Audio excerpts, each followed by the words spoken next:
Depois dessa, a gente vai para o intervalo, tá bom? Só mais uma, tá? Tá bom.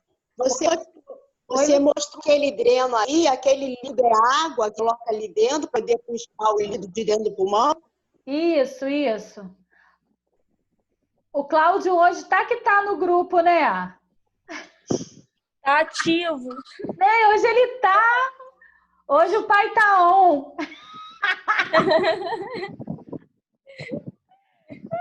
Gente, hoje ele tá que tá. Professora, Oi. por que no CTI é um lugar onde tem mais assim, infecções? Porque, como é que se fala? Eles fazem o procedimento errado? É porque é uma coisa que tem que ser muito rápida? Então, o problema todo da unidade de terapia intensiva justamente é isso. É um acesso restrito, literalmente, só mesmo aos profissionais. Só que muitas das vezes as pessoas elas querem fazer, né, as coisas muito rápido. Então, por querer fazer as coisas muito rápido, né, de forma inadequada, é onde pode ocorrer as infecções, entendeu? O tempo, muitas das vezes, acaba sendo o quê? Muito corrido. Esse é o problema, entendeu? Entendi. Aonde eu trabalho, né, na NEL, a gente trabalha da seguinte forma. Risco de... Não sei se vocês já viram, dentro de uma unidade hospitalar, não. Lugar que a gente acaba atuando, assim, eles acabam colocando assim, tantos dias sem risco de acidente, de queda, disso, daquilo. Já viram? Tantos dias. Já vi. Na NEL, né, a gente trabalha dessa água destilada, isso, para poder puxar. Dentro da NEL é a mesma coisa. Então, o que a gente precisa ter cuidado para esse paciente ele não ter infecção? O que é primordial? Um catéter profundo, né? Esse catéter profundo, ele vai te trazer risco de infecção. A partir do momento em que você não coloca a luva estéril, você vai fazer o curativo. A partir do momento que você deixa de utilizar a sua máscara, então você começa a fazer procedimentos incorretos que vai trazer danos ao paciente. Então, lá começou a ficar algo muito mais rigoroso. Então, é assim. Vou dar exemplo. Hoje de dia... Exemplo, é a Joana. Amanhã à noite é a Francisca. Amanhã de dia é a Sebastiana. E à noite sou eu. Domingo à noite sou eu.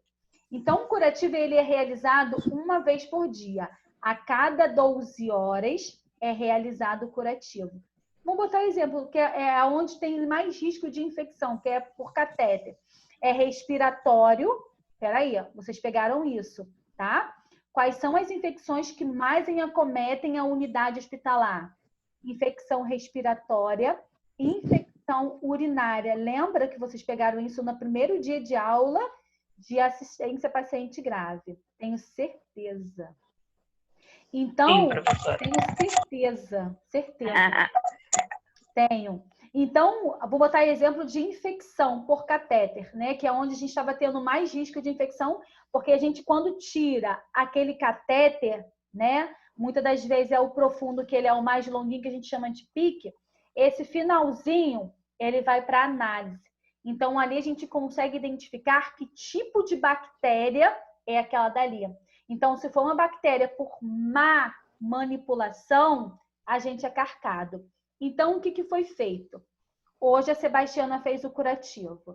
Realizado o curativo do RN, o fulano de tal, sem apresentar sinais flogísticos, tudo bonitinho, sem presença de secreções, sangue, sem nada. Joana assumiu o plantão. Realizado o curativo, sem presença de nada. Só que quando vai da Joana para a Francisca ela começou a observar que começou a apresentar uma epidemia, uma vermelhidão bem leve, para poder começar a ter os sinais flogísticos. Então, quem será que manipulou da forma errada? Foi a Joana? Eu não sei nem mais qual foi o primeiro nome que eu falei. Vamos botar. Francisca. Foi a Francisca? Não, Francisca ou a Joana? Se a Josélia visualizou, então provavelmente a contaminação foi aqui, ó. É sempre daquela que você vai pegar. Então, o que ela fez de errado? Então, a gente começou a trabalhar. Nós chegamos a 180 e poucos dias sem infecção dentro da unidade hospitalar por conta disso. Então, querendo ou não, ou você faz de uma forma bem feita, ou se muito, tu não vai ficar no padrão, tu vai rapar fora, entendeu? A primeira passa, a segunda, a terceira, meu irmão, vaza. É literalmente assim. É muito rigoroso, né? Trabalhar num hospital de ponta, vou ser muito sincera para vocês, é muita responsabilidade. Você não pode perder o foco, você não pode perder um minuto, né? Gosto de trabalhar assim, amo, tá? A gente não é dominada, mas eu gosto, se a gente gosta das coisas certas, por quê? O que a gente está lidando é com vida prematura, né? Ele chegou antes do tempo. Então, qualquer vacilo que eu der, eu vou estar trazendo mais danos àquele RN. É o mais tempo que ele passa ali dentro da unidade hospitalar e é onde eu vou ter muito mais trabalho. Sou chata? Sou. Vou ser muito sincera para vocês. Como enfermeira, eu sou muito chata. Mas sou uma chata responsável, tá? Mas a galera... Mas, professora, corre o risco de você tomar uma culpa, levar uma culpa por causa de outro, até você provar que não foi você? Ah, sim. Mas vamos lá, né? Vamos botar o caso do catéter, né? Se a Rosilene passou o plantão para mim e eu não vi nada, e eu passei, aí você, quando chega no teu plantão, para mim, por quê? É na corrente sanguínea, tá? Tá diretamente ali nos grandes vasos. Então, se cai uma bactéria ali, ela vai agir o quê?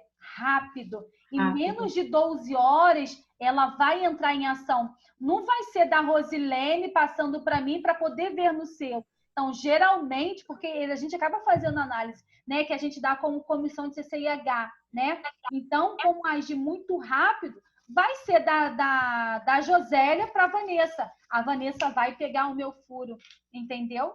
Só que a gente precisa prestar atenção também. Lá, né, no berçário, tem algumas câmeras, né? A gente precisa tomar cuidado com os familiares, os pais, as mães. Por quê? Eles podem passar o quê? A mão. Então, quando passa a mão, tem risco também de infecção, entendeu? Então, a gente orienta muito. Então, por a gente orientar tantos pais, né, o que acontece? Eles ficam com medo de colocar a mão e trazer mais danos àquela criança. Então, a gente tem esse receio. Agora, se for um adulto não. O adulto, o acompanhante, ele vai ter curiosidade de encostar a mão. O filho, quando for visitar, ele, ai, pai, o que é isso aqui? Então, ele vai ter isso aí de estar cuidando. Mas quando é mãe, cuidando do seu próprio filhotinho ali o tempo todo, eles ficam um pouco mais receosos. Entendeu? Então, a gente acaba pensando em coisa ao mesmo tempo, justamente por conta disso, para não trazer danos. Né? Para um não ser injustiçado, a verdade toda é essa. Entendeu? Sim. Só quem manipula o catéter é enfermeiro. Enfermeiro. Técnico pra gente lá, ele não manipula. Quem manipula é o enfermeiro. Colocar medicação. Ele vai lá, coloca a medicação naquele frascozinho que tá lá em cima do suporte. Mas se for mexer aqui, quem mexe é o enfermeiro. Técnico, ele não mexe. Obstruiu, né? Não consegue infundir a medicação, não tá pingando. Então, o que acontece? Ele vai lá e sinaliza o enfermeiro. Pô, o enfermeiro não tá pingando, não. Se a gente falar assim, dá uma olhadinha lá, eles falam assim, não. Sério, tem que ser enfermeiro. Sabe por quê? A corda sempre vai arrebentar do lado mais fácil, mais fraco, né? A verdade toda é essa. Sim. Então, é a atribuição do enfermeiro. O enfermeiro tem que ir lá. A gente fala que é heparinizar, né? Passar um líquidozinho, que é uma medicação heparina, para poder desobstruir, porque a pontinha, às vezes, acaba ficando coagulado. Entendeu? Foi? Show. Mais alguém com dúvida? Podemos começar? Show, pode. Vamos.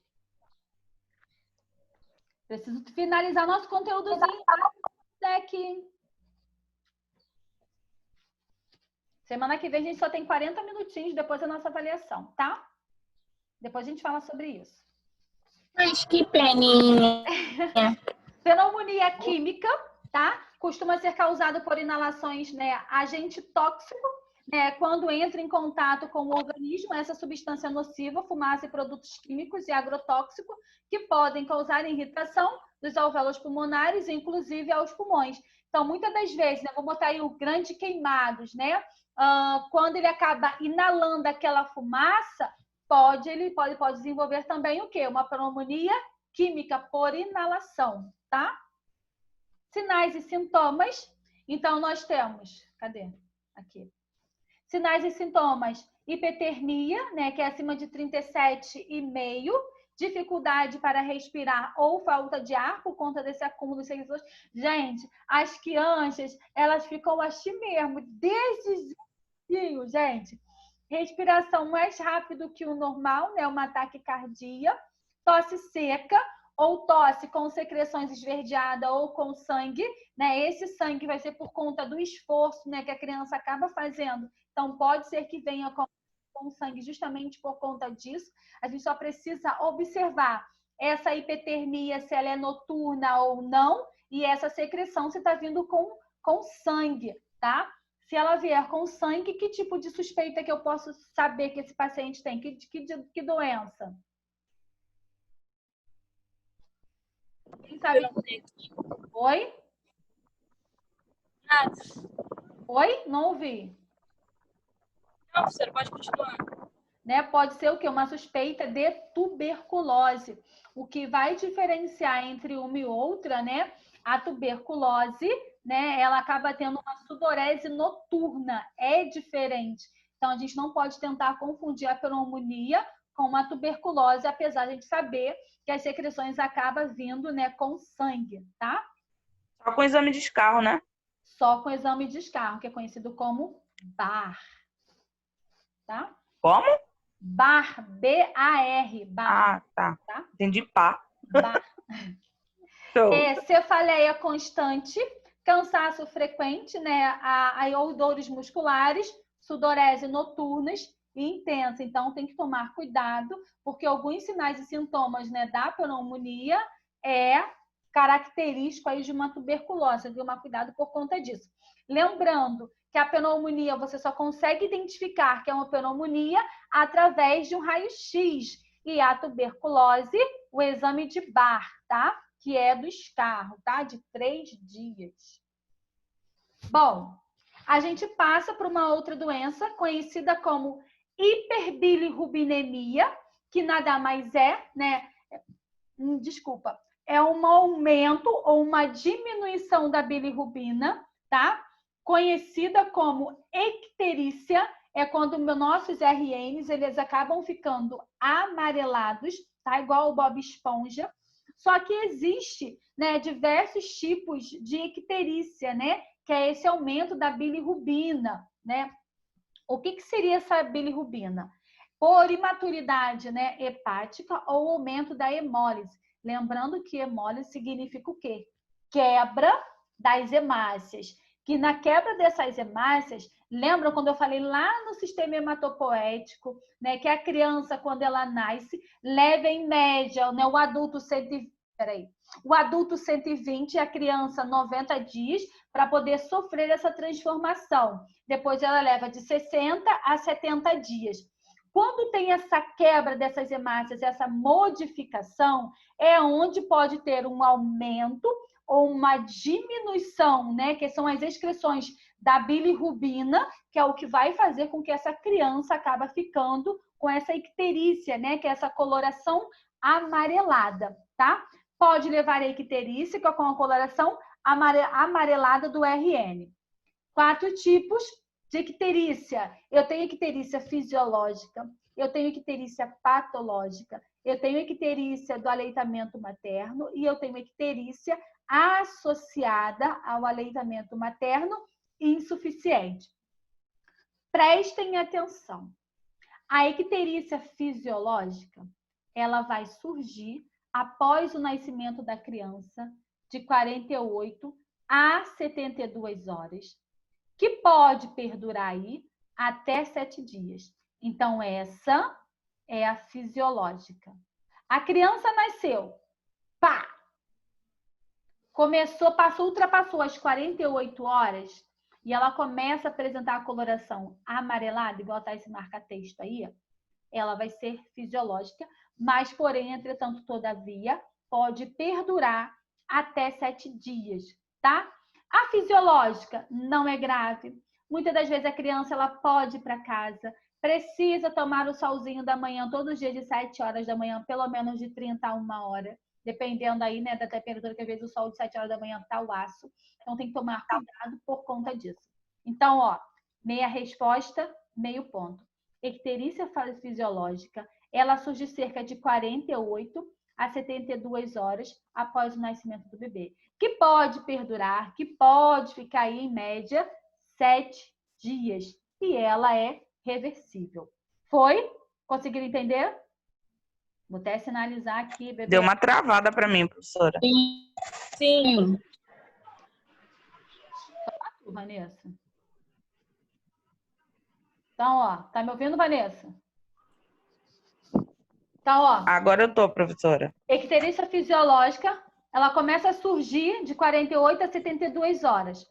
Pode perdurar até 7 dias. Ela é reversível. Entenderam? Sim. Icterícia patológica. Esse tipo é diferenciado, né, da icterícia fisiológica. Ela já é mais grave, a icterícia patológica. Ela surge até, né, as 24 horas após o nascimento. O que acontece com a icterícia patológica, muitas das vezes, é o fator RH, né, da mãe, que acaba tendo essa incompatibilidade. É quando o sangue eles acabam entrando em contato. Falei para vocês em saúde da mulher, né? Incompatibilidade. A mãe é negativa e a criança ela é positiva. Então, os sangues eles não podem o quê? Se misturar. É onde a mãe ela precisa fazer a antiimunoglobulina tipo D até 72 horas para poder não trazer danos nem para ela e nem para a criança. Então, quando a icterícia patológica, né? A criança nasce com 24 horas após o nascimento, ela começa a apresentar essa coloração amarelada, a gente sabe que teve aí algum contato com o sangue da mãe por ser negativo. Lembrando, quem é negativo não pode doar para positivo. Quem é positivo não pode doar para negativo, que é o fator RH. Tem que ser positivo, positivo, negativo, negativo. Então, acaba tendo essa incompatibilidade. É onde vai trazer danos para esse RN e a gente consegue identificar, após o seu nascimento de 24 horas, que ele está ficando amarelado. Ele já se torna um pouquinho mais grave por conta disso, tá? A incompatibilidade do fator RH. Foi? Sim, não? Foi. Então tá aqui, ó. Foi, professora. Mas, professora, tem um fator RH que, tipo, ele pode doar para qualquer tipo, tanto negativo como positivo, né? Não. Positivo, positivo. Tipo assim, o O positivo. O O positivo. Não, ele é negativo. Então, ele é... O negativo. Então, vamos lá. Ele é universal, mas ele é positivo ou ele é negativo? Entendeu? Ele pode doar para B positivo, Entendi. A positivo, entendeu? Ele é universal, mas quem for negativo, não. Ah, tá. Tá? Ah, entendi. Bom, aleitamento materno. Frisei para vocês a beça do aleitamento materno, a importância de amamentar de 15 a 20 minutos, justamente por conta disso. Acredita-se que a icterícia do leite materno ocorre em razão da presença elevada das enzimas beta-glucuronidase, né? O que seria isso? A mãe, ela quando faz todo o supranatal, ela consegue identificar que ela, através do exame de sangue, ela consegue identificar que ela tem um aumento dessa enzima, que é beta-glucuronidase, automaticamente vai passar para o leite, a criança ela vai ser amamentada, vai ser mais fácil, né, ser absorvida no intestino da criança, né, porque ela vai engolir aquilo ali, é onde ele vai começar a apresentar o quê? Essa coloração. A gente sabe que fisiológica não é, porque já ultrapassou as 42 horas a 72, 48 a 72 horas. A gente sabe que patológica não é, porque o fator RH não teve nada a ver com LER com CRE. Então, ultrapassou as 72 horas, paciente com RN começou a apresentar uma coloração amarelada, opa, o que pode estar acontecendo? Ou um aleitamento materno insuficiente ou uma icterícia relacionada, né, ao aleitamento da mãe, do leite da mãe, porque ela tem um aumento do beta, dessa enzima, né, que a gente trata como enzima beta-glucuronidase. Então, aí a criança ela vai começar a ter essa coloração também amarelada.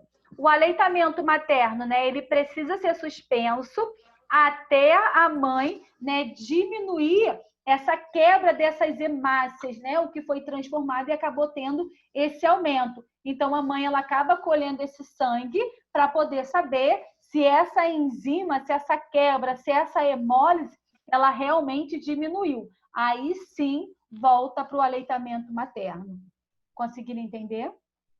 Se não, talvez. Ó, a quantidade da bilirrubina no sangue do bebê diminui após 24 a 48 horas, né, de interrupção da amamentação. Daí tu colhe de novo para poder saber se está tudo ok.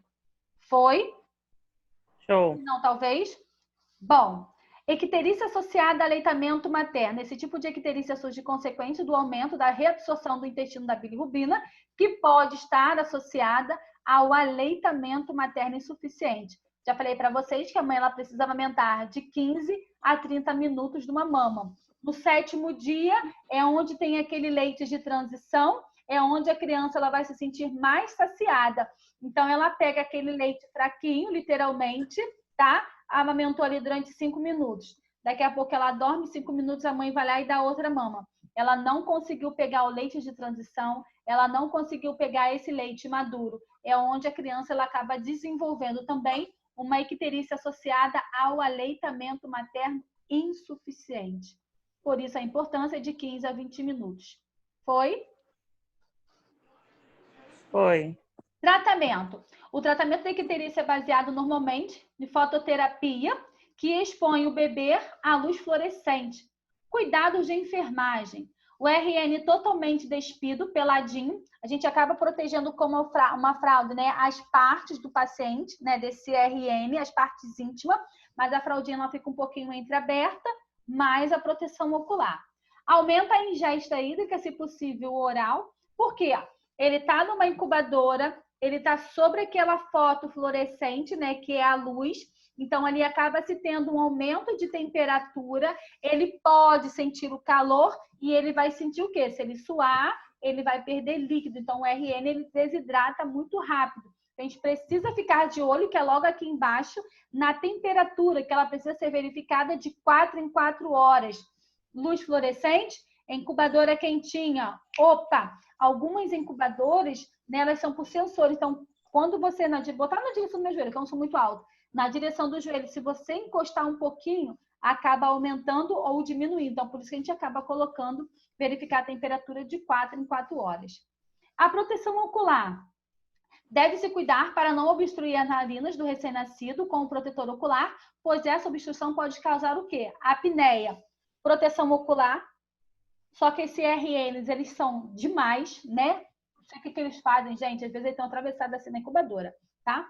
Uhum. Eles acabam mexendo e aquele tampão ocular, essa proteção ocular, ela desce, fica na direção do nariz, aqui das vias aéreas. Então, acaba obstruindo. Então, é onde ele pode ter essa apneia.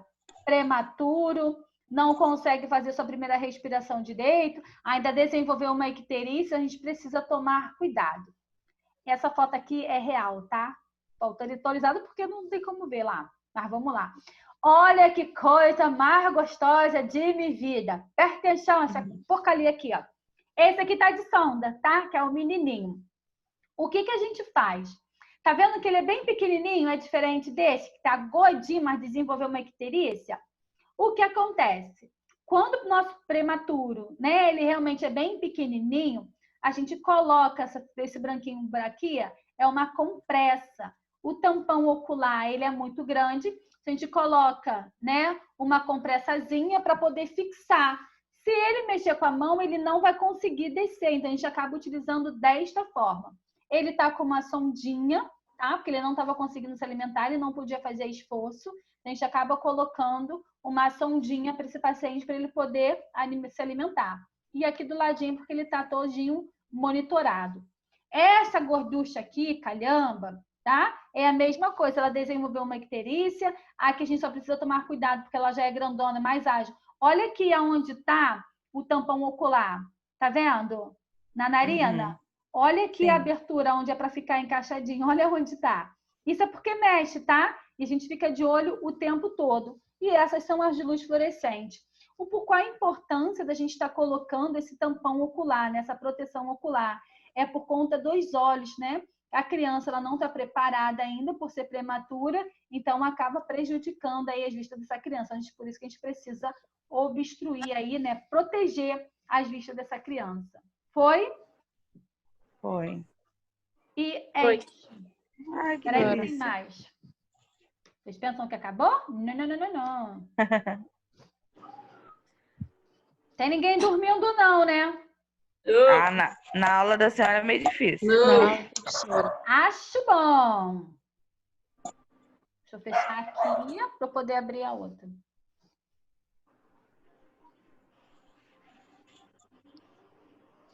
Ai.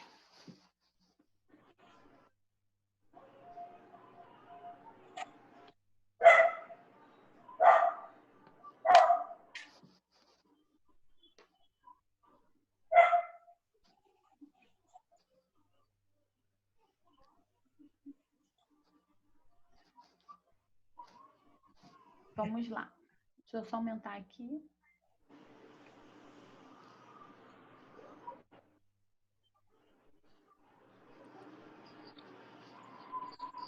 Peraí, eu já falo, tô dando aula. Então, vamos lá. Fibrose cística. Já falei um pouquinho para vocês de fibrose cística lá em triagem neonatal. Lembram? Sim, claro que lembram. O que é triagem neonatal mesmo?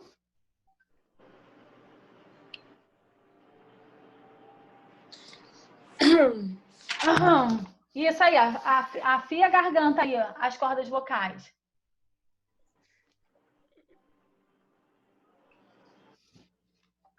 Vai, faz a fila e fala um de cada vez. Quero saber o que é uma triagem neonatal. Ai, esqueci. Não, não é isso aí. Fala aí, professor. Teste da orelhinha? Mais o quê? É exames. São os exames Esqueci. feitos. Na neonatal. Logo após o nascimento do bebê. Qual o dia correto? Prova. Segundo ou terceiro dia de vida. Aê! Terceiro ao De quinto. 3 a 5? Do terceiro ao quinto dia de vida. Muito bem. Teste do pezinho. Teste do pezinho, mais o quê?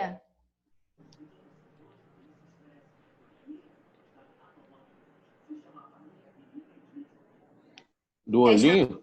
Do olhinho, da orelhinha. Boa, Dorinha. Teste do olhinho. Até minha mãe falou isso. Gente, meu som tá robô. Agora horrível. vamos lá. Pelo nosso estado brasileiro, existem duas doenças que são primordiais para estar verificando, né? Aí, duas doenças. Quais são elas pelo teste do pezinho?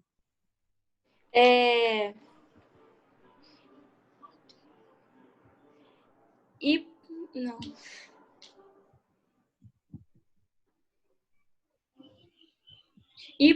Hipotireoidismo, é isso? Hipotireoidismo congênito e Fenilcetonúria. fenilcetonúria. Isso. Nem eu entendi a letra. Hipotireoidismo congênito e fenilcetonúria, tá? Então, quanto mais tempo, né, deixa de verificar, né? Quanto mais tempo você deixa de fazer a triagem neonatal, que são as doenças detectadas precocemente, o qual é disponível, né, é grátis aí pelo SUS, fibrose cística, fenilcetonúria, hipotireoidismo congênito, anemia falciforme, hiperplasia adrenal e fibrose cística. Então, essas são as 6 doenças que são detectadas pelo Ministério da Saúde, né? É grátis pelo SUS. Só que mesmo quando ultrapassa, são mais de 150 doenças, só que quando ultrapassa no 3º ou 5º dia de vida, pelo nosso estado, né, brasileiro aí, a única doença que é detectada, né, que não pode deixar de estar verificando, é a fenilcetonúria e o hipotireoidismo congênito. Falei sobre isso, tá? Vamos lá. Fibrose cística é uma doença genética que se manifesta em ambos os sexos, né? O gene sofre alterações recessivas, ou seja, é transmitida dos pais para os filhos, mas eles nem necessariamente precisam apresentar ou ter a fibrose cística. É responsável pela alteração do transporte de íons através da membrana celular. Isso compromete o funcionamento das glândulas exócrinas que produzem substâncias, né? Que são as enzimas pancreáticas, suor e muco. Então, quando o paciente ele acaba tendo a fibrose cística, acaba comprometendo as suas vias respiratórias. Por quê? Né? Acaba se tendo uma produção de secreções, muco, o que vai dificultar, né, a troca gasosa dessa criança, tá? Fora que ela vai começar a apresentar uma sudorese excessiva, que é o suor, e que muitas das vezes pode levar a uma desidratação, porque a criança ela acaba desidratando muito rápido, tá? É uma doença que os pais eles podem ter, mas não manifestar nada, mas porém, entretanto, todavia, quando eles acabam tendo filho, acaba desenvolvendo a criança, né? Acaba pegando na criança justamente por conta disso. É uma doença genética, ela passa de pais para os filhos, tá? Você pode ver muito bem, mas a criança não, tá? Deixa eu só sinalizar uma coisa para vocês. Doença detectada precocemente, tá? É o teste do pezinho. Doença detectada, né, tardio, a gente acaba diagnosticando pelo teste do suor. Então, são 2 informações diferentes. Precocemente, teste do pezinho. Tardio é diagnosticado pelo teste do suor. Entenderam? Sim? Não? Talvez? Então, vamos lá. Sintomas. Fibrose cística afeta o aparelho digestivo e o respiratório. Lembrando que a gente está falando aí, né, do sistema pancreático, que é a produção. Quando eu falo, né, relacionado ao pâncreas, o que ele produz? Insulina. Produz insulina e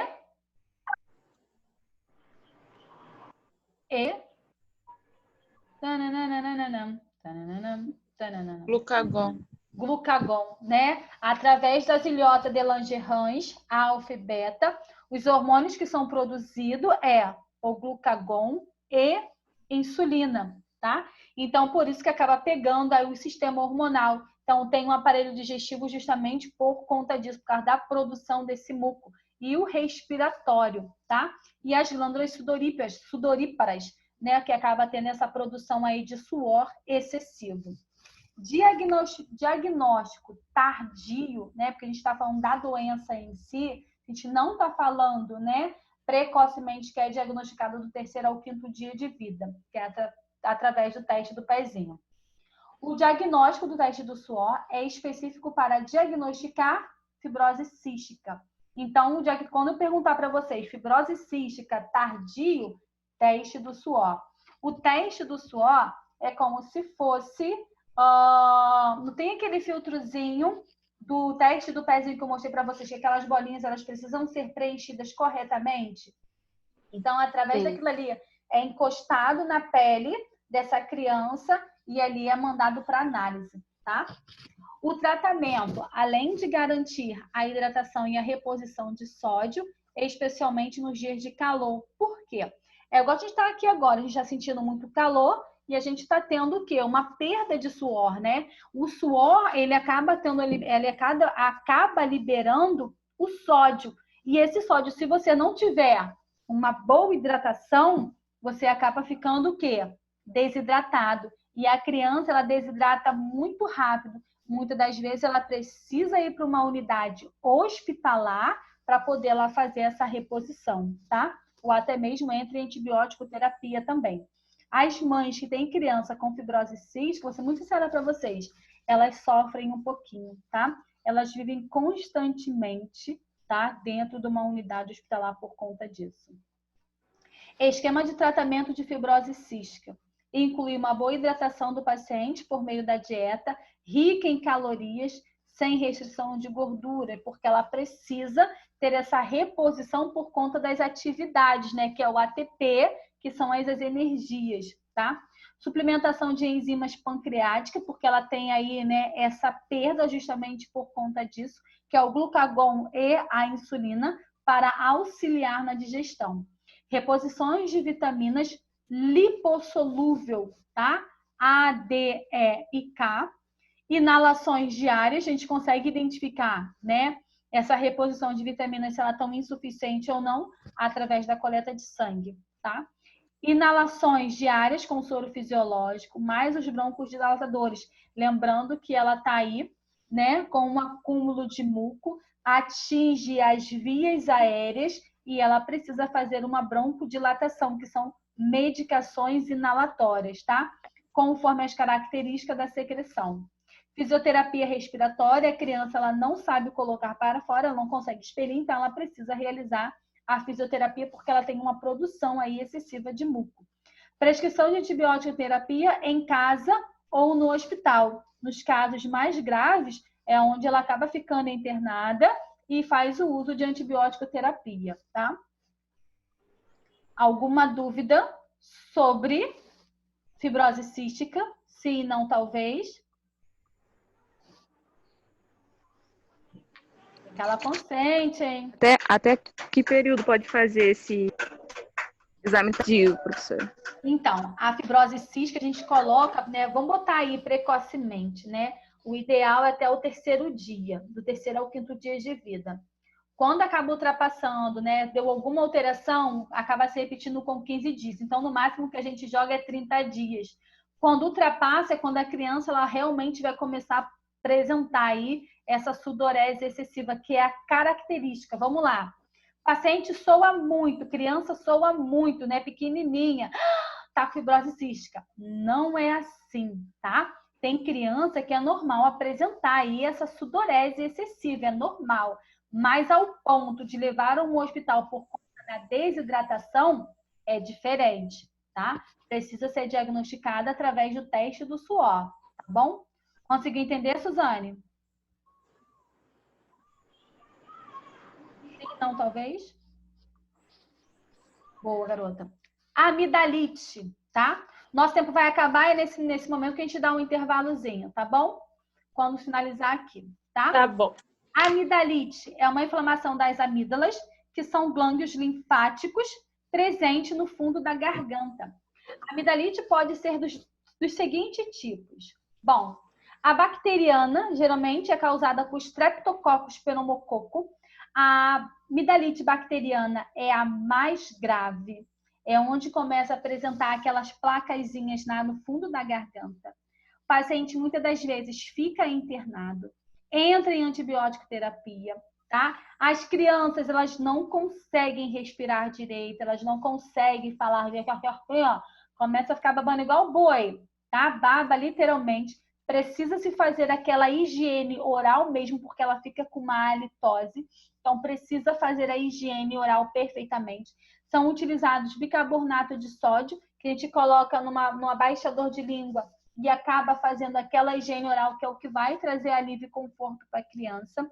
Uma outra medicação que eu estou sinalizando para vocês é quando o médico prescrever, existe a nistatina, tá? Para poder se fazer. A gente não pode estar utilizando a nistatina e o bicarbonato assim que você faz a higiene oral. Por quê? A ação do bicarbonato, ela neutraliza a nistatina. Então, tem que aguardar pelo menos 30 minutinhos para poder colocar a nistatina na boca da criança, para poder dar uma aliviada. Se você colocar na hora, não adianta.